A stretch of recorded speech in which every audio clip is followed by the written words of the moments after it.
Last lecture में देखो हम लोगों ने हीट ऑफ फॉर्मेशन कंप्लीट कर लिया था। आज हम लोग करेंगे हीट ऑफ कंबशन। तो हम लोग हेडिंग लिखते हैं heat of combustion. Heat of combustion. Question ये है कि हीट ऑफ कंबशन क्या होता क्या है ये, ठीक है, क्या होता है हीट ऑफ कंबशन। तो पहले इसका डेफिनेशन लिखते हैं। जैसा मैंने फॉर्मेशन में कहा था, इन सब टॉपिक के डेफिनेशंस बहुत इंपॉर्टेंट है, बहुत ध्यान रखना है। तो पहले इसका डेफिनेशन लिखते हैं कि ये क्या होता है, ठीक है। तो पहले लिख लो क्या होता है। अमाउंट ऑफ हीट रिलीज, इसमें मैं रिलीज बोल रहा हूँ, यहाँ पे हमेशा रिलीज होगा, ध्यान रखना। Amount of heat release when 1 mole substance, when 1 mole substance react with, when 1 mole substance react with sufficient amount of oxygen and form stable product at standard condition, ठीक है। क्या मैंने बोला, रिपीट करता हूँ। अमाउंट ऑफ हीट रिलीज, तो यहाँ पे हमेशा हीट रिलीज होगा, इस बात का ध्यान रखना है। व्हेन 1 मोल सब्सटेंस, तो अब 1 मोल को अंडरलाइन कर लो, सब्सटेंस कितना लेना, 1 mole. 1 mole substance react with sufficient amount of oxygen, oxygen की कमी नहीं होनी चाहिए, इस बात को ध्यान रखना है। React with sufficient amount of oxygen and for stable product, product क्या बनना चाहिए, स्टेबल बनना चाहिए, इस बात को भी ध्यान रखना है। अगर खुद से करवाना है तो प्रोडक्ट स्टेबल बनाना है। एट स्टैंडर्ड कंडीशन मीन्स वही सॉलिड लिक्विड गैस जो भी होगा उनका फिजिकल स्टेट का ध्यान रखना है, ठीक है। तो इसमें जो भी हीट रिलीज होगा, ठीक है, वही amount of heat release when 1 mole substance react with sufficient amount of oxygen and form stable product at standard condition is known as heat of combustion of substance. तो ये क्या कहलाता है, heat of combustion of substance, ठीक है। ये तो ध्यान रखना है, हीट ऑफ कंबशन कहलाता है ये। तो देखो क्या क्या ध्यान रखना है। सबसे पहले हम लोगों को 1 मोल ही लेना है, इस बात को ध्यान रखना है, ठीक है। जैसे मान लेते हैं C2H5, ये 1 ही मोल लेना है, 1 मोल ही लेना है, ध्यान रखना है। तो ये आपके पास C2H6 सॉरी इथेन, इसका रिएक्शन हमने करवाया ऑक्सीजन गैस से, तो इससे स्टेबल प्रोडक्ट बनाना है। स्टेबल क्या होता है, कार्बन में स्टेबल होता है CO2, CO2 is a very very stable gas, and plus water. Balance करेंगे, this will be 2, this will be 3, तो ये होगा 7/2, ठीक है। इस रिएक्शन को ऐसा ही लिखना है, इमोशनल होकर 2 से मल्टीप्लाई नहीं करना है, ये ध्यान रखना है। ये अब ये क्या कहलाएगा, अब आपने यहाँ पे इसका कंबशन करवाया है, इसका कंबशन मतलब कि सब्सटेंस का रिएक्शन विद ऑक्सीजन। तो अब आपका ये क्या कहलाएगा, ये क्या कहलाएगा, इसमें ये कहलाएगा हीट ऑफ रिएक्शन जो होगा ये कहलाएगा हीट ऑफ कंबशन। इसको C से लिखेंगे, किसका कंबशन हो रहा है, heat of combustion of C2H6 gas, ठीक है। तो हीट ऑफ रिएक्शन जो होगा अब वो कहलाएगा हीट ऑफ कंबशन, कब, जब इसका 1 मोल का रिएक्शन करवाएंगे सफिशिएंट अमाउंट ऑफ ऑक्सीजन के साथ, स्टेबल प्रोडक्ट बनेगा, ध्यान रखना है।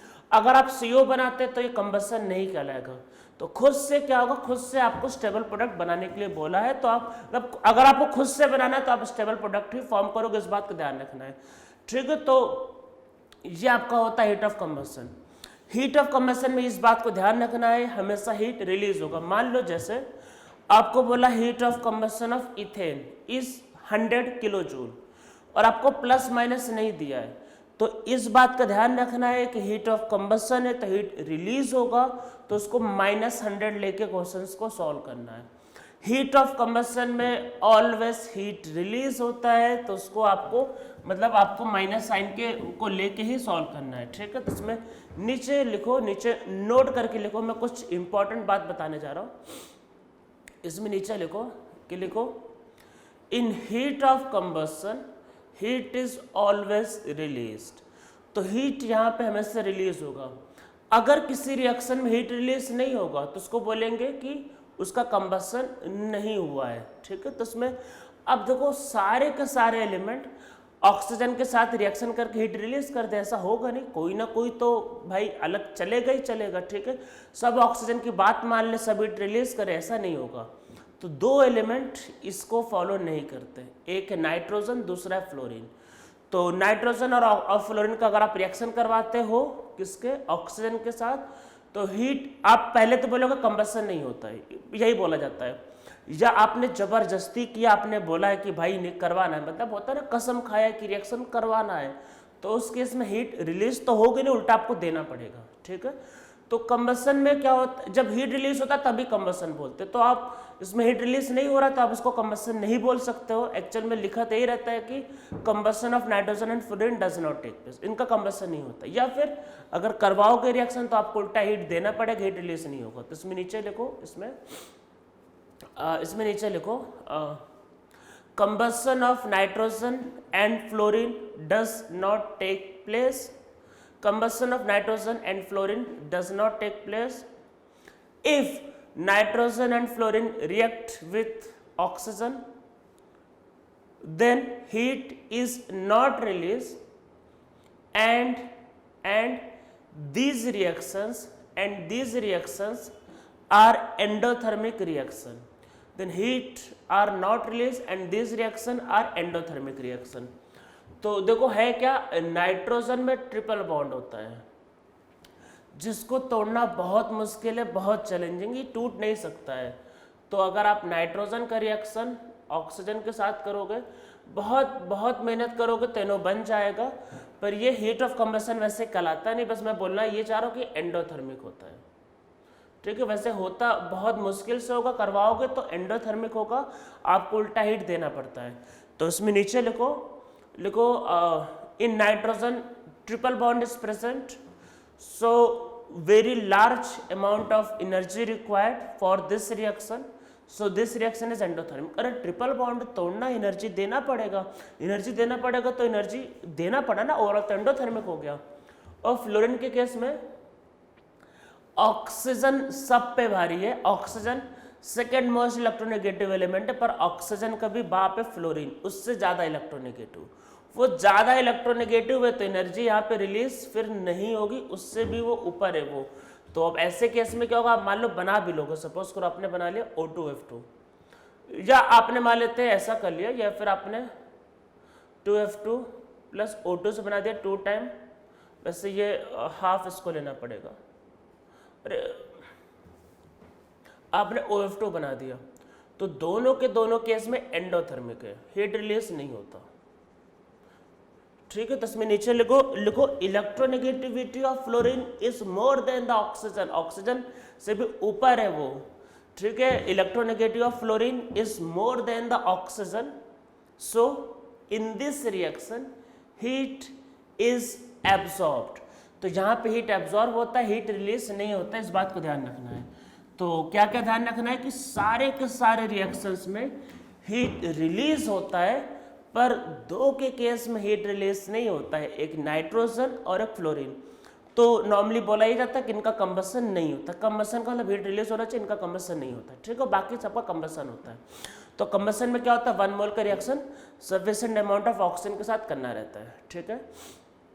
अब जैसे आपको हीट ऑफ रिएक्शन मान लो निकालना है कभी, तो देखो फॉर्मेशन के लिए मैंने क्या कहा था, प्रोडक्ट में से रिएक्टेंट को माइनस करना, फॉर्मेशन में आपका आंसर आ जाएगा। फॉर्मेशन में क्या होता है, प्रोडक्ट में से रिएक्टेंट को माइनस करना होता है, आंसर आ जाता है, ठीक है।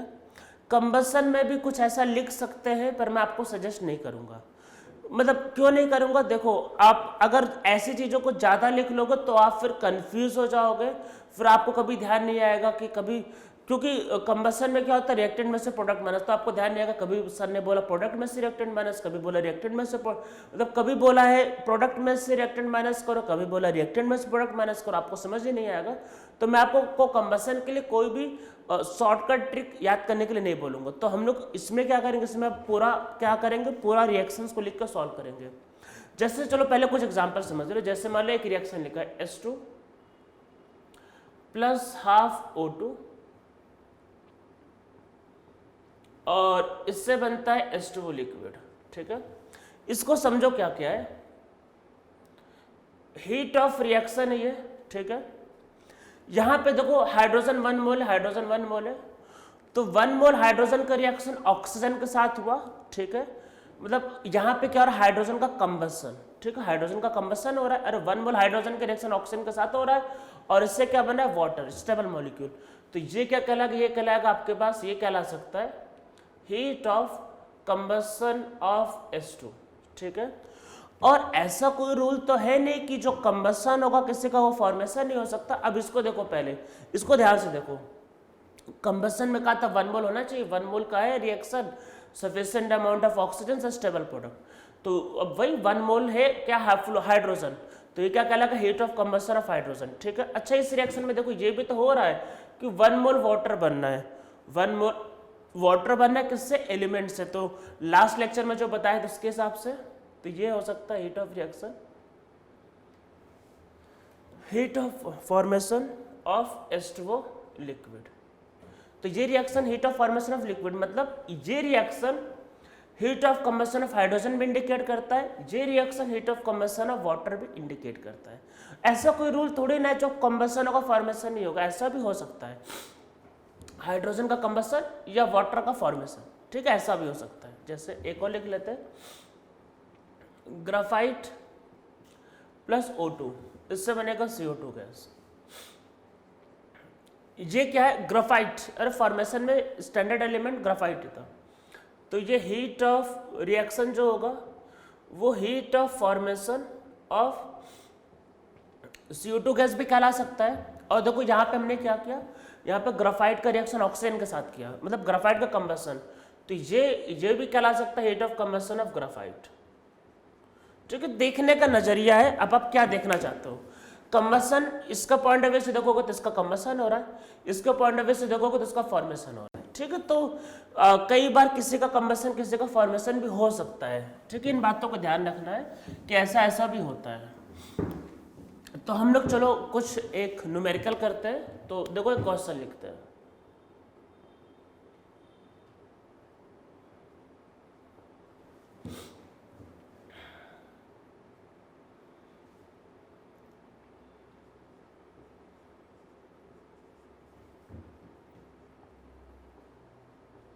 ठीक है। ये रिएक्शन लिखते हैं, इसमें नीचे लिखो find the heat of above reaction, find the heat of above reaction if heat of combustion, if heat of combustion, इसको इथीन बोलते हैं ना, ये इथीन एल्केन है, if heat of combustion of C2H4, H2 and C2H6, if heat of combustion of C2H4, H2 and C2H6 are minus 500 kilojoule per mole, minus 300 kilojoule per mole and minus 600 kilojoule per mole respectively. If heat of combustion of C2H4, H2 and C2H6 are minus 500, minus 300 and minus 600 kilojoule पर मोल, ठीक है। तीनों का heat of combustion given है और इस reaction का heat of formation पूछा है, ठीक है। अब देखो कैसे सॉल्व कैसे करेंगे, तो अब ऐसे क्वेश्चन को समझो कैसे सॉल्व करेंगे। तो जो कंबसन का जो डेफिनेशन उसको फॉलो करो, मतलब जैसे देखो C2H4, कंबसन का मतलब ऑक्सीजन के साथ रिएक्शन स्टेबल प्रोडक्ट बनाओ, तो इससे क्या बनेगा, CO2 प्लस H2O, ठीक है। कंबसन का मतलब है कि वही रिएक्शन करो ऑक्सीजन के साथ और स्टेबल प्रोडक्ट बनाओ, इसको बैलेंस करो, 2 हाइड्रोजन तो this will be 2, 4 hydrogen this will be 2, इसको बैलेंस करेंगे ये आपके पास आएगा 3, अरे 4 + 2 6, ठीक है। ये कंबसन का मतलब है और इसका हीट कितना गिवन है, माइनस 500 किलोजूल, अरे यही तो दे रखा माइनस 500 किलोजूल। कंबसन का मतलब है कि ऑक्सीजन के साथ रिएक्शन। आप ऐसे रिएक्शंस को लिखो, आपको आ जाएगा आंसर हेस लॉ, मतलब जो कंबसन बोल रहा है उनको प्रॉपरली लिखो और हेस लॉ यूज करना आंसर आ जाएगा। हेस लॉ मतलब वही अरेंज करना है रिएक्शंस को। अब देखो कंबसन ऑफ हाइड्रोजन का मतलब क्या है, कंबसन मतलब 1 मोल होना चाहिए और हाफ ऑक्सीजन, तो इससे क्या बनेगा, इससे बनेगा वाटर और ये रिएक्शन का कितना गिवन है, माइनस 300 किलोजूल, ठीक है। यही तो दिए किलोजूल पर मोल, ठीक है भाई, किलोजूल पर मोल। अब लास्ट वाला क्या है, C2H6 का कंबसन। किसका कंबसन गिवन है, C2H6 का, ठीक है। C2H6 का कंबसन दे रखा है। कंबसन मतलब कि ऑक्सीजन के साथ रिएक्शन करवाना है, ठीक है। फिर आपके पास क्या बनेगा, CO2 और क्या बनेगा, H2O। इसको बैलेंस करेंगे, this will be 2, this will be 3, this will B 7/2, ठीक है। तो कंबसन कराएंगे आपका, तो ये बनेगा आपके पास CO2 प्लस H2, तो ये रिएक्शन होगा, ठीक है। ये कितना गिवन है, ये गिवन है -600 किलो जूल, ठीक है, दे रखा है। तो कंबसन का पहले मतलब समझना है कि इसका रिएक्शन ऑक्सीजन के साथ, इसका रिएक्शन ऑक्सीजन के साथ, इसका रिएक्शन ऑक्सीजन के साथ, ठीक है, ये आपके पास होगा। अब देखो इसमें करने वाले हम लोग क्या है, ये रिएक्टेंट एकदम सही है, ये रिएक्टेंट एकदम सही है, पर ये तो भाई प्रोडक्ट है ना ये, और ये तो रिएक्टेंट में है, तो वो प्रोडक्ट में है। तो अगर प्रोडक्ट में है तो हम लोगों को इस रिएक्शन को पलटना पड़ेगा, ठीक है, पहले इसको। तो ये प्रोडक्ट में है, हम लोगों को देखो इन्फॉर्मेशन क्या है गिवन, तो इन्फॉर्मेशन गिवन था इसका हीट ऑफ कंबसन, ये रिएक्शन होगा, ये हीट गिवन था, पर ये तो प्रोडक्ट में है तो इसको रिएक्शन को पलटना होगा। तो हम लोग इस रिएक्शन को रिवर्स कर देते हैं, तो मैं इसको रिवर्स करता हूँ, देखो क्या होगा आपके पास, 2CO2 प्लस 3H2O, इससे क्या बनेगा, C2H6 प्लस 7/2 टाइम्स O2। देखो यही होगा, रिएक्शन को पलटने से ये हीट माइनस से हो जाता है प्लस, आपको पता ही होगा। अब इसको बस ऐड करते हैं, आपका आंसर आ जाएगा। तो जो इन्फॉर्मेशन गिवन है कंबसन, उसको प्रॉपर्ली लिखो, रिएक्शंस को अरेंज करोगे, आपका आंसर हमेशा आ जाएगा। तो मैं आपको बताऊंगा कि मतलब बताना चाह रहा हूँ कि आप इसको फॉलो करोगे, आपसे कभी गलती नहीं होगी। आप ये याद करने का ट्राई करोगे, reactant minus product, product minus reactant, तो उससे गलती हो सकती है, ठीक है। तो सिंपली जो कंबसन का मतलब है उनको प्रॉपर्ली लिखो, आपका आंसर आ जाएगा, ठीक है। तो क्या हुआ, हमने इसको पहले वाले को लिखा, इसको लिखा, और फिर आपको इसको उल्टा कर दिया। आपका देखो अब क्या होगा, अब ऐड करते हैं, देखो क्या होगा, CO2 से CO2 कट जाएगा, देखो 3 और ये हाफ 7/2 से 7/2 कट जाएगा, और देखो वाटर 3 और 3 कट जाएगा, देखो वही बचेगा C2H4 प्लस H2 से बनेगा C2H6, ठीक है। ऐड कर दो, तो देखो क्या होगा, ऐड करना है, तो -500 -300 प्लस 600, सो ये होगा -200 किलो जूल, ठीक है, ये इसका हीट होगा। तो इसका आंसर कितना आ रहा है, -200 किलो जूल, ठीक है। अब ये तो इसका आंसर देखो, मैं आपको बोलूंगा इसी मेथड से करो तो ज़्यादा अच्छा रहेगा। एक इसका मैं ट्रिक और बता देता हूँ, जब फॉर्मेशन होता है, फॉर्मेशन तो वैसे लिख के ऐसे ही करना होता है, प्रॉपर मेथड तो यही था एक्चुअल में, पर मैं एक ट्रिक बता देता हूँ फिर भी। जब फॉर्मेशन होता है तो प्रोडक्ट में से रिएक्टेंट को माइनस करते हैं, जब कंबसन होगा, जब हीट ऑफ कंबसन गिवन होगा, अगर आप इसको तुरंत करना चाहते हो, इसका मैं ट्रिक बता देता हूँ। अगर आपको हीट ऑफ रिएक्शन निकालना है, तो अगर हीट ऑफ कंबसन गिवन है, कंबसन गिवन है, तो उस केस में रिएक्टेंट में से प्रोडक्ट को माइनस करना। ये मतलब क्या है कि हम लोगों ने अभी जो डिटेल में लिखा था उसी को, मतलब शॉर्टकट, उसका जो शॉर्टकट होगा वो यही है। मतलब ये कोई फॉर्मूला नहीं है, हम लोग जो कर रहे थे वो उसी का कंक्लूजन है। अगर आप जल्दी जल्दी करना चाह रहे हो तो याद रखना है कि फॉर्मेशन में क्या होता है, प्रोडक्ट में से रिएक्टेंट माइनस, और कंबसन में रिएक्टेंट में से प्रोडक्ट माइनस। तो आप अगर इसको करना चाहो, देखो क्या होगा, हीट ऑफ रिएक्शन, रिएक्टेंट में से मतलब heat of combustion of C2H4 plus heat of combustion of H2 minus करेंगे heat of combustion of C2H6। सब वैल्यू को रख देते हैं, देखो क्या होगा, -500 -300 minus time -600, so this will B -200। देखो वही आंसर आया। तो अगर आपको कंबसन के टर्म में करना है तो रिएक्टेंट में से प्रोडक्ट को माइनस कर दो, आपका आंसर आ जाएगा।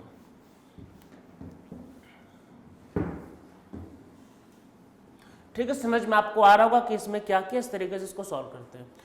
ये था हीट ऑफ कंबसन, ठीक है। आप इसको सिंपली मतलब सॉल्व कर सकते हो, मतलब बस एक क्वेश्चंस बहुत ही है, शॉर्टकट करना है तो रिएक्टेंट में से प्रोडक्ट को माइनस करना आंसर आ जाएगा, ठीक है। इस पे चलो हम लोग एक डिफिकल्ट क्वेश्चन कर लेते हैं, एक अच्छा न्यूमेरिकल करते हैं डिफिकल्ट, थोड़ा डिफिकल्ट मोल को इन्वॉल्व करके एक अच्छा न्यूमेरिकल करते हैं और फिर इसमें आगे बढ़ते हैं, ठीक है। तो एक थोड़ा अलग सा क्वेश्चन करते हैं। तो इसमें नीचे लिखते हैं इसमें तो लिखो 12 gram carbon react with oxygen and releases 300 kilojoule energy. 12 gram carbon react with oxygen and releases 300 kilojoule of energy. If carbon is consumed completely, find the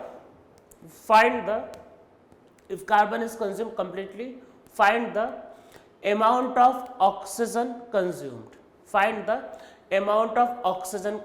बताना है ऑक्सीजन का कितना अमाउंट बना, और क्वेश्चन में आपके पास क्या गिवन है, heat of formation of CO2 ये दे रखा है -400 किलोजूल पर mole and heat of formation of CO -300 kilojoule पर मोल। ये इंफॉर्मेशन लिख लो। इसका मतलब ये कि अगर कार्बन पूरा का पूरा CO2 में जाता तो हीट इतना रिलीज होता, अगर कार्बन पूरा का पूरा CO में जाता तो इतना हीट रिलीज होता, पर यहाँ पे हीट रिलीज हो रहा है 300, तो मतलब कि 300 तो दोनों के बीच में कुछ आ रहा है, इसका मतलब कि कुछ CO2 भी बनेगा कुछ CO भी बनेगा, ये इसका मतलब है। और कार्बन देखो पूरा खत्म हो रहा है, ठीक है। तो इसमें नीचे लिखो, नीचे सोल्यूशन लिखो, अब सोल्यूशन में लिखो if in this reaction only CO2 is formed, will form, then amount of heat release will be -400 kilojoule, and if in this reaction only CO will form, then amount of heat release will be -100 kilojoule. But in this reaction amount of heat release is 300 kilojoule, so in this reaction both CO and CO2 are formed. तो इसलिए इस reaction में क्या होगा, दोनों CO और CO2 बनेंगे, ठीक है, दोनों मतलब बनेंगे। तो वो जो मोल का क्वेश्चन जो होता था इस तरीके का, मैंने इसको मिक्स कर दिया थर्मोडायनेमिक्स में। अब देखो क्या होगा, कार्बन 12 ग्राम है, अरे इसका मतलब 1 मोल है बस। देखो क्या होगा, कार्बन का कुछ अमाउंट रिएक्शन में जाके CO2 बनाएगा, ठीक है, और कार्बन का कुछ अमाउंट रिएक्शन में जाके CO बनाएगा। आपको पता ही होता फॉर्मेशन में 1 मोल बनना चाहिए, यही तो होता फॉर्मेशन में 1 मोल बनना चाहिए, ठीक है, यही होता है। अब समझो, देखो किलोजूल पर मोल का मतलब पता ही होता है, अगर ये 1 मोल बनेगा तो हीट रिलीज कितना होता, 400 किलोजूल। पर अब देखो हमको नहीं पता, देखो पूरा कार्बन 1 मोल है, ठीक है, अगर पूरा का पूरा 1 मोल इसमें जाता तो ये रिएक्शन होता तो हीट रिलीज होती 400। मान लो पूरा का पूरा 1 मोल इसमें जाता, हीट रिलीज होता 100, पर 300 हो रहा, मतलब यहाँ पे कुछ आ रहा है यहाँ पे कुछ आ रहा है। तब देखो क्या होगा, सपोज करते कार्बन यहाँ पे x मोल रिएक्शन में गया तो ये भी x मोल होगा, तो ये x मोल बना, ठीक है। और फिर यहाँ पे कार्बन रिएक्शन में कितना जाएगा, यहाँ पे जाएगा 1 - x, अरे बाकी 1 मोल टोटल था, वहाँ x क्या था 1 - x, तो ये हाफ है, तो ये होगा 1 - x/2 मोल। और ये कितना बनेगा, ये भी बनेगा 1 - x मोल, ठीक है। अब समझो, अगर ये 1 मोल बनता है तो हीट रिलीज कितना होता 400, ठीक है, पर ये कितना बनना है आपका x मोल, तो मतलब यहां से हीट रिलीज कितना होगा, ये होगा -400 × x। अरे अगर मान लो ऐसे समझ लो, अगर 1 मोल होता तो 400 होता, मान लो अगर 5 मोल होता तो 400 × 5, मतलब जो भी x मोल बनना है तो वो, तो अगर CO2 1 मोल बनता है तो हीट रिलीज होता 400, पर ये बन रहा है कितना x मोल, तो ये 400 × x, ठीक है। CO अगर 1 मोल बनता है तो हीट रिलीज कितना होता 100, पर ये बन कितना रहा 1 - x, तो कितना होगा -100, और इंटू 1 माइनस एक्स, ठीक है। अब ये जो रिएक्शन पूरा हो रहा है, हमको पता है कि सी कार्बन पूरा खत्म हो रहा है, तो कुछ CO2 बनेगा, कुछ CO बनेगा, ठीक है, दोनों बनेंगे। और टोटल हीट कितना रिलीज हो रहा है? 300। वही यूज करना था, 300 रिलीज हो रहा है, बस यही लॉजिक यूज करना था इसमें। देखो क्या होगा, -400, this will be -400x, this will be -100 and +100x, this will be -300। Calculation check कर लेना।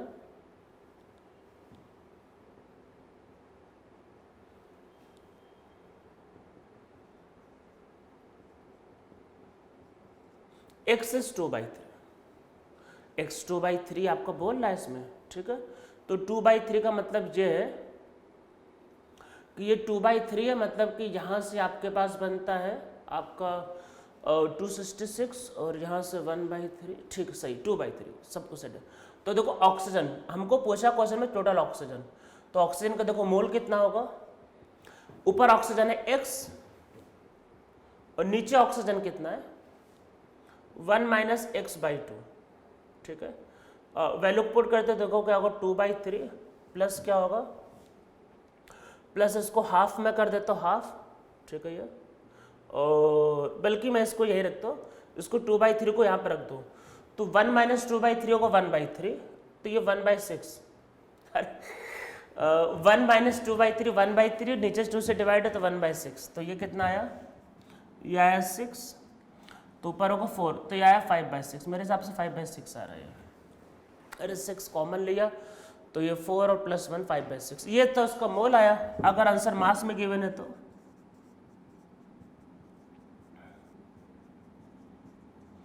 ठीक है, ग्राम, ये इसका आंसर होगा, ठीक है, तो ये इसका आंसर रहेगा। तो हम लोगों ने क्या है कि भाई मोल का जो क्वेश्चन हुआ करते थे उसको थर्मोडायनामिक्स के टर्म में सॉल्व किया, तो इस तरीके से भी क्वेश्चन आपको आ सकता है, ठीक है। तो हम लोग को ये क्वेश्चन हो गया, आगे बढ़ते तो अब आगे एक टर्म लिखते हैं इसमें आपका कैलोरीफिक वैल्यू, कि क्वेश्चन ये आता है व्हाट इज कैलोरीफिक वैल्यू। भाई कैलोरीफिक वैल्यू क्या होता है ये अब समझते हैं। तो देखो कैलोरीफिक वैल्यू क्या होता है कि ये वैसे क्लास 8 में भी रहता है, 8 9 में भी बताया जाता है कि जैसे मान लो कोई भी फ्यूल है, जैसे फ्यूल पता है, जैसे पेट्रोल डीजल फ्यूल है, फ्यूल मतलब कि जिसको जला के हमें हीट मिलता है, जैसे हमारे घर पे LPG आता है, ठीक है। तो कोई भी जो फ्यूल होता है एक्चुअल में फ्यूल का क्वालिटी कैसा है, कि वो अच्छा है या खराब है, वो डिसाइड होता है कैलोरीफिक वैल्यू से। अगर किसी फ्यूल का कैलोरीफिक वैल्यू हाई होता है तो इसका मतलब वो अच्छा फ्यूल है, और अगर किसी फ्यूल का कैलोरीफिक वैल्यू कम होता है तो खराब फ्यूल है। अच्छा रियल लाइफ में जैसे मान लो आप कोई भी चीज़ लेने जाते हो, मान लो पेट्रोल या डीजल लेने जाते हो, ठीक है, तो उससे क्या बोलते हैं भाई 1 मोल पेट्रोल दे दो, या उससे बोलते हैं 1 लीटर पेट्रोल दे दो। तो पेट्रोल या डीजल हम जो रियल लाइफ में जो मेजर करते हैं वो किसके टर्म में होता है, वो होता है मास के टर्म में या फिर वॉल्यूम के टर्म में। तो हम लोग मास के टर्म में वैसे करेंगे, तो रियल लाइफ में तो वो तो मास के टर्म में मेजर होता है। ऐसा तो होता नहीं जाके बोलते पेट्रोल वाले से कि भाई 2 मोल पेट्रोल दे दो, उसको क्या पता मोल क्या होता है। आप उसको बोलोगे 2 मोल पेट्रोल दे दो तो आपको समझेगा पागल है वो, मतलब आप बोलोगे भाई ऐसे 2 मोल पेट्रोल दे दो, या 2 मोल, एक काम करो कि 2 मोल डीजल डाल दो, तो वो भी सोचेगा पागल आ गया क्या ये, तो उसको क्या पता मोल क्या होता है। तो रियल लाइफ में किस में मेजर होता है, आपका मास में या फिर आपका वॉल्यूम में, मतलब फ्यूल का अमाउंट। तो कैलोरीफिक वैल्यू क्या होता है, फ्यूल का क्वालिटी बताता है। अब इसमें कोई ना कोई मास डिफाइन करना होगा तो हम लोग इसमें क्या लेते हैं 1 ग्राम। तो नीचे लिखो क्या होता है कि लिखो amount of heat release, amount of heat release when 1 gram fuel, when 1 gram fuel react with sufficient amount of oxygen is known as calorific value of fuel, ठीक है, is known as calorific value of fuel। मतलब क्या होता है, amount of heat release when 1 ग्राम, ठीक है, कितना 1 ग्राम, when 1 gram fuel react with sufficient amount of oxygen। अगर 1 ग्राम फ्यूल का सफिशिएंट अमाउंट ऑफ ऑक्सीजन के साथ रिएक्शन करोगे तो जो भी हीट रिलीज होता है वही कहलाता है कैलोरीफिक वैल्यू, ठीक है। 1 ग्राम लेना है, ठीक है। जितना ज़्यादा हीट रिलीज होगा उतना ही क्या होगा, उसका कैलोरीफिक वैल्यू हाई होगा और उतना ही अच्छा फ्यूल माना जाएगा।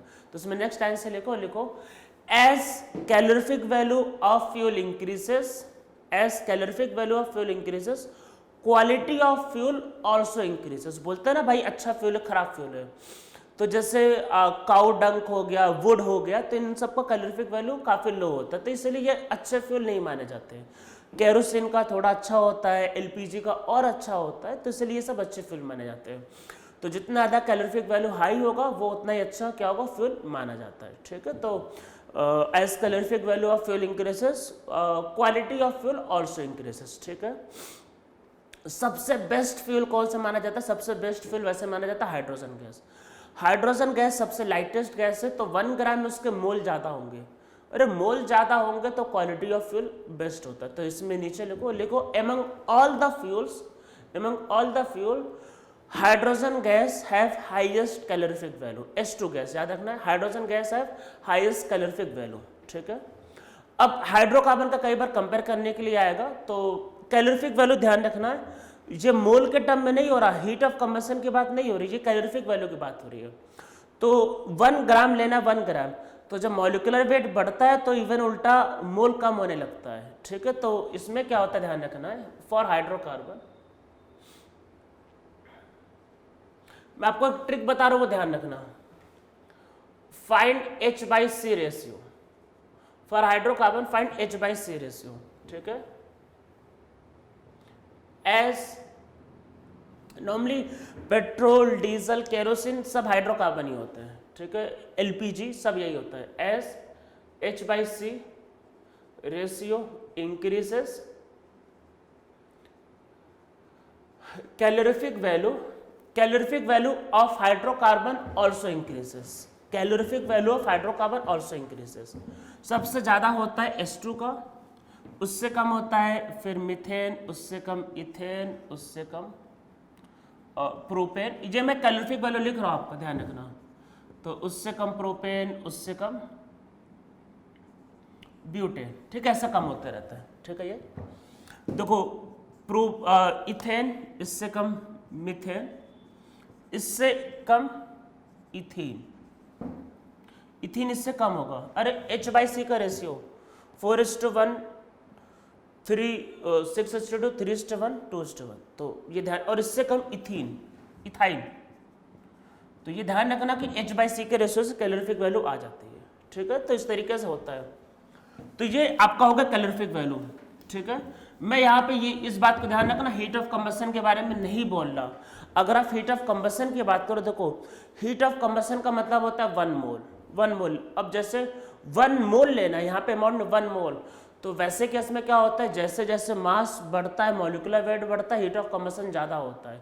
हीट ऑफ कंबशन की बात करो तो 1 मोल, ठीक है। तो उसमें मीथेन से ज़्यादा होता है इथेन, इथेन से ज़्यादा होता है प्रोपेन, प्रोपेन ज़्यादा होता है ब्यूटेन। अरे कार्बन बढ़ रहे हैं तो फिर क्या होगा, हीट ऑफ कंबशन बढ़ता है। पर रियल लाइफ में आप जैसे मान लो आपके घर पे जो सिलेंडर आता है, क्या वो ऐसा होता है कि 1 मोल होता है? अरे 1 मोल नहीं होता, उसमें तो मास का टर्म में होता है ना ये। तो रियल लाइफ में क्या होता है, फ्यूल जो होता है वो मास का टर्म में मेजर होता है या फिर वॉल्यूम का टर्म में मेजर होता है। इसीलिए हम लोग उसका क्वालिटी चेक करते हैं कैलोरीफिक वैल्यू से, क्योंकि कैलोरीफिक वैल्यू ग्राम के टर्म में डिफाइंड है। अगर आप हीट ऑफ कंबशन की बात करो, ठीक है, तो वैसे केस में फिर भाई जैसे जैसे मास बढ़ेगा वैसे वैसे, मतलब जैसे जैसे मास, देखो मोल सेम है, मोल पर जिसका मॉलिक्यूलर वेट ज्यादा उसका मास ज्यादा, जिसका मास ज्यादा उसका हीट ज्यादा। कॉमन सेंस सोचो, ठीक है। तो इसमें कैलोरीफिक वैल्यू ध्यान रखना, ये अलग है, ये 1 ग्राम के लिए कंबशन अलग है। तो इसमें नीचे लिखो, इसमें लिखो, नोट करके लिखो, नोट करके लिखो heat of combustion increases as molecular weight of fuel increases. जब मॉलिक्यूलर वेट बढ़ता है तो हीट ऑफ कंबशन बढ़ता है, क्योंकि हीट ऑफ कंबशन में 1 मोल लेना होता है, ठीक है। जब 1 मोल लोगे, जब मॉलिक्यूलर वेट ज्यादा होगा तो मास ज्यादा होगा तो हीट ज्यादा होगा। पर कैलोरीफिक वैल्यू ऐसा नहीं, कैलोरीफिक वैल्यू 1 ग्राम के लिए डिफाइंड है। तो 1 ग्राम के लिए डिफाइंड है, तो जिसका मॉलिक्यूलर वेट ज्यादा होगा उसका मोल उल्टा कम हो जाएगा, ठीक है। मोल कम होगा तो हीट ऑफ कैलोरीफिक वैल्यू कम होगी। आराम सोचना, मैं ये सब जो बता रहा हूँ, ठीक है। तो ये हो गया हमारा कैलोरीफिक वैल्यू। अब हम लोग इसमें एक टॉपिक करते हैं जिसका नाम है कैलोरीमीटर।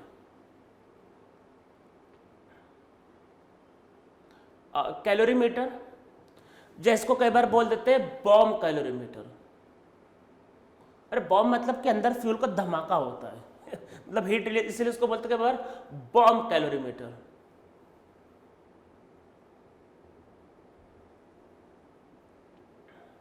ठीक है, बल्कि मीटर में ये आर ही होगा, बॉम्ब कैलोरीमीटर। ठीक है, कोई दिक्कत नहीं, वो एक्चुअली में दोनों स्पेलिंग सही होती है ठीक है, तो बॉम्ब कैलोरीमीटर क्योंकि धमाका होता है अंदर फ्यूल का। ठीक है, तो कैलोरीमीटर का देखो काम क्या होता है।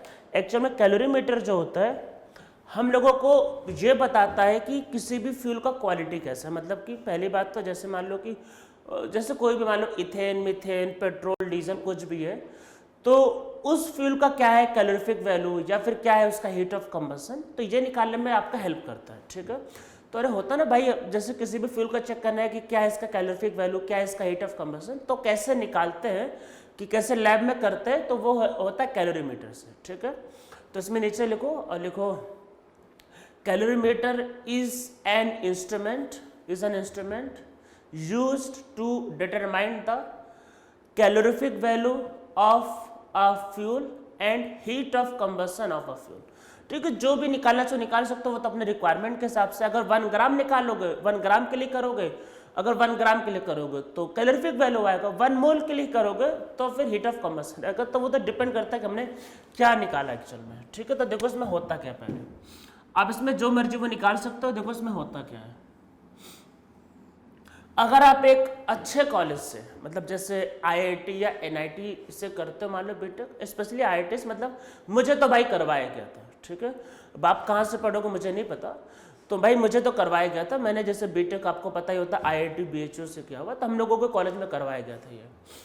तो ये कैलोरीफिक वैल्यू का मतलब का एक्सपेरिमेंट लैब में करवाया जाता है अच्छे कॉलेज में। ठीक है, अब डिपेंड करता है कॉलेज पे, हो सकता है आपको करवाया जाए ना करवाया जाए, वो तो आपके अब हार्डवर्क पे डिपेंड करेगा। पढ़ाई करोगे आप भी अच्छे कॉलेज में पढ़ोगे, आपको भी एक्सपेरिमेंट करने का मौका मिलेगा। तो इसमें क्या होता है, अंदर देखो बड़ा बीकर होता है, एक्चुअल में उसके अंदर एक छोटा सा बीकर होता है और उसके चारों साइड मतलब वाटर भरा होता है, पानी भरा होता है।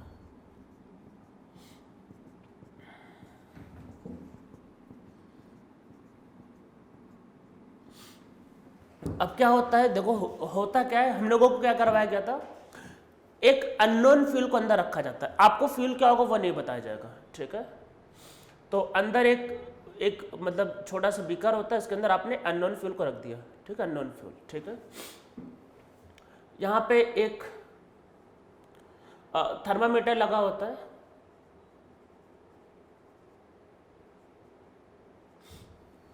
जिसका काम होता है टेम्परेचर को मेजर करना कि भाई इनिशियल कितना है, फाइनल कितना है। ठीक है, इसको क्या होता है, ऑक्सीजन गैस के सिलेंडर, अरे कंबशन करना है तो ऑक्सीजन गैस को तो चाहिए।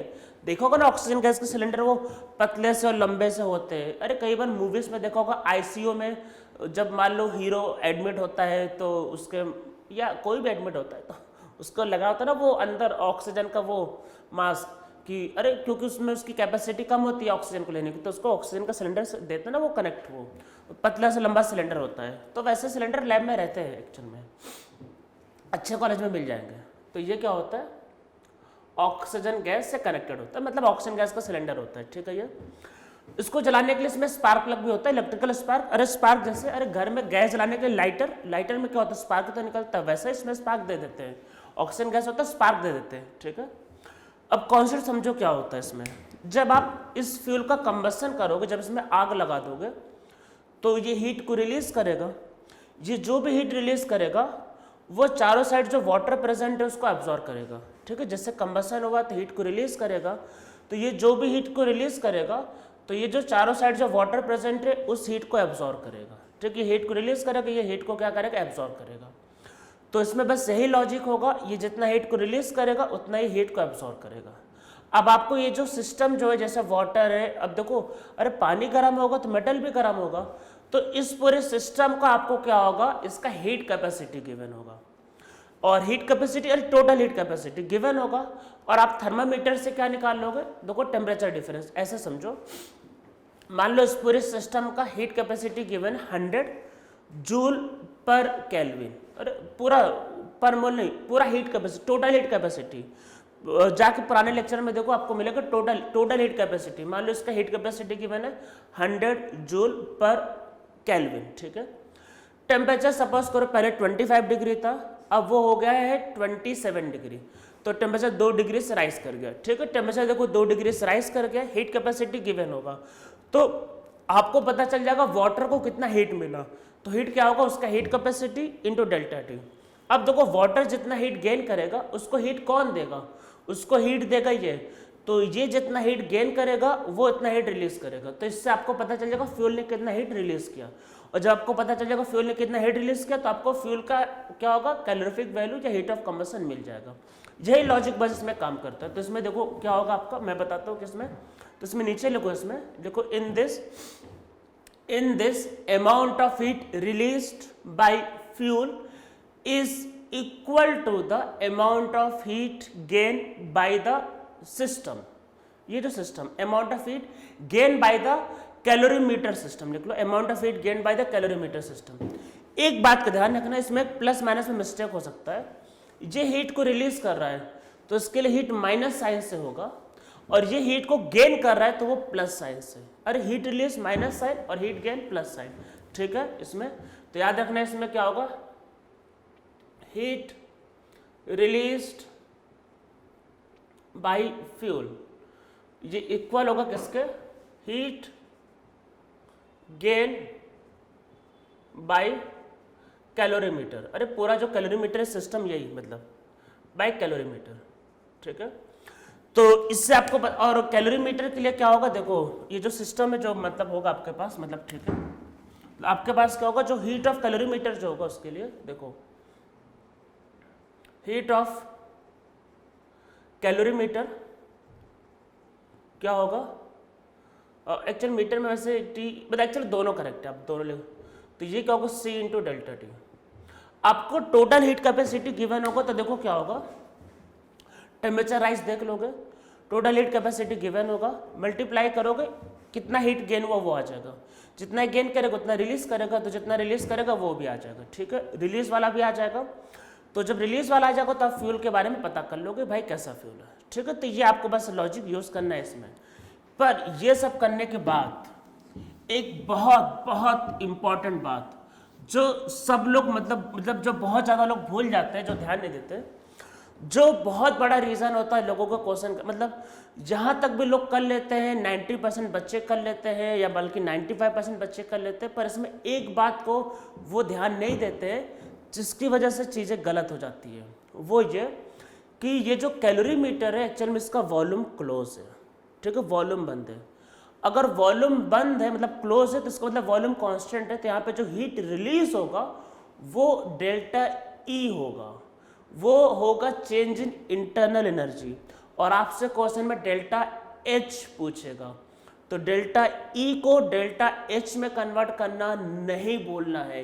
ये एक ऐसा मिस्टेक है जो नॉर्मली लोग नहीं मतलब एक ऐसा मिस्टेक है जो नॉर्मली लोग ध्यान नहीं देते। इसमें नीचे लिखो एक बहुत इंपॉर्टेंट पॉइंट है, नोट करके लिखो in bomb calorimeter volume of system is constant, so amount of heat release is known as change in internal energy, ठीक है। तो इसमें जो हीट रिलीज होगा वो डेल्टा ई होगा, डेल्टा ई, और डेल्टा एच को निकालने के लिए डेल्टा ई प्लस मतलब क्या होगा, ये डेल्टा ई होगा, ध्यान रखना है, और डेल्टा एच को निकालने के लिए delta E plus delta N R T, ये करना नहीं बोलना है, अदरवाइज क्वेश्चन गलत हो जाएगा, ठीक है। तो इस बात को ध्यान रखना है। तो मैं एक न्यूमेरिकल करवा देता हूँ बॉम्ब कैलोरीमीटर पे, जो आईआईटी का आया हुआ क्वेश्चन, इसको सॉल्व कर लेते हैं, आपको आइडिया लग जाएगा कि कैसा मतलब क्या क्या करना होता है, ठीक है। तो हम लोग एक क्वेश्चन को करते हैं, ये आईआईटी का आया हुआ क्वेश्चन है, तो नीचे क्वेश्चन लिखो सब लोग, लिखो 0.16 gram methane, 0.16 gram methane was subjected to combustion at 27 degree Celsius in bomb calorimeter, ठीक है। मैं रिपीट करता हूँ क्या बोला, 0.16 gram methane was subjected to combustion at 27 degrees Celsius in bomb calorimeter. The temperature of calorimeter system increases by 0.5 degree. The temperature of calorimeter system increases by 0.5 degree. Find the heat of combustion of methane. Find the heat of combustion of methane at constant volume and at constant pressure. Find the heat of combustion of methane at constant volume and at constant pressure. और आगे given है, इसमें आगे लिखो thermal heat capacity of calorimeter system is 18 kilojoule per Kelvin. Thermal heat capacity of calorimeter system is 18 kilojoule per system, मतलब पर Kelvin. देखो एक बात को ध्यान रखना, इस क्वेश्चन में तो इसमें ये सब्जेक्टिव क्वेश्चन था आईआईटी का पुराना। आईआईटी में पहले पेपर सब्जेक्टिव हुआ करते थे जेईई एडवांस में, पहले, अब तो नहीं होते, 2005 तक होते थे वो। तो देखो ये आईआईटी का पुराना सब्जेक्टिव क्वेश्चन, यहाँ पे दोनों बोल दिया, तो इसमें जब दोनों बोल दिया तब आप कंफ्यूज नहीं होगे। पर अगर क्वेश्चन में ये नहीं बोलता कि अगर आपको बस ये आता question find the heat of combustion of methane, तो वैसे केस में आप निकालोगे डेल्टा एच निकालना होता है, ध्यान रखना है, डेल्टा ई नहीं। अगर आप, मैं बस बोल रहा इसको लिखवाने, आप ध्यान रखना, अगर heat of combustion of methane पूछता तो आप डेल्टा एच निकालोगे, हमेशा डेल्टा एच निकालना है, डेल्टा ई नहीं। तो जब डेल्टा ई निकलेगा तो उसको डेल्टा एच में कन्वर्ट करना, नहीं बोलना है, ठीक है। अब देखो क्या है, पहली बात तो क्या होगा, heat gain by calorimeter system. तो कितना हीट गेन करेगा, और उसका हीट का वो होता है सी डेल्टा टी, तो कितना 18 किलो जूल वो सिस्टम का वो है, और टेम्परेचर राइस हो रहा है 0.5 डिग्री लो, ये केल्विन राइस तो सेम होगा, तो कितना होगा 9 किलो जूल, मतलब 9 किलो जूल ये गेन कर रहा है। तो मतलब फ्यूल कितना रिलीज करेगा आपके पास ये, तो मतलब क्या होगा आपका हीट रिलीज्ड बाय फ्यूल, तो वो होगा -9 किलो जूल, और वो गेन कर रहा है तो रिलीज प्लस माइनस हो जाएगा। अब समझो मीथेन कितना है, देखो मीथेन का मोल समझो, मीथेन का मोल समझो कितना है, तो 0.16 ग्राम, और इसका मॉलिक्यूलर मास 16 ग्राम, तो ये कितना है 0.01 मोल, 0.01 मोल।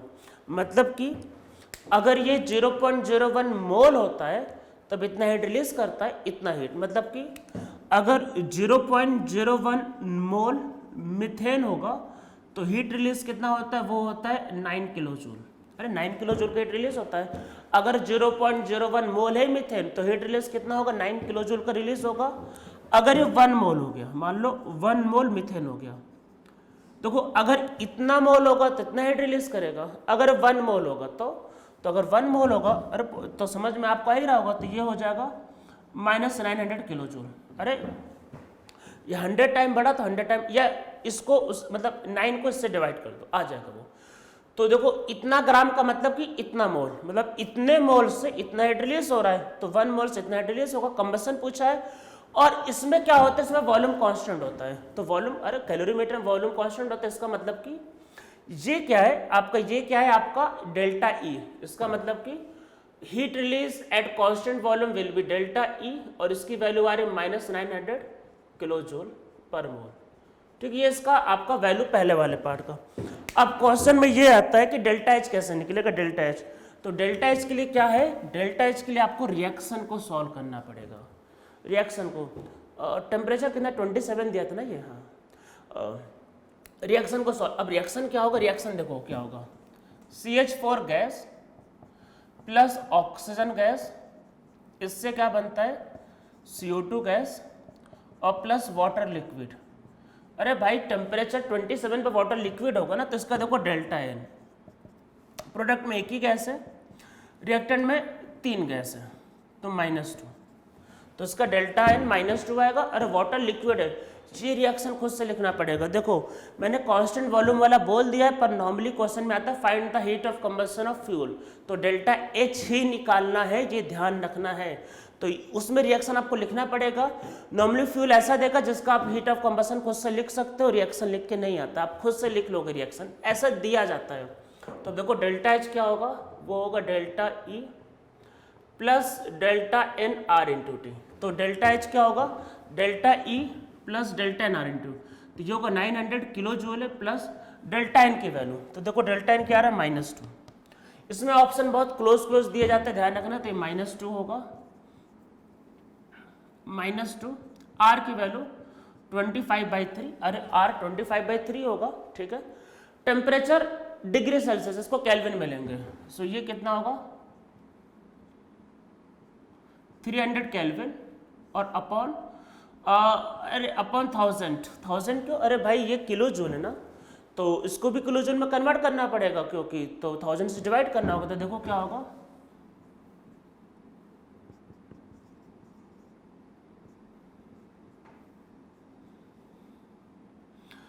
10 को डिवाइड करोगे सो दिस विल बी 5, और ये डिवाइड करोगे दिस विल बी 5।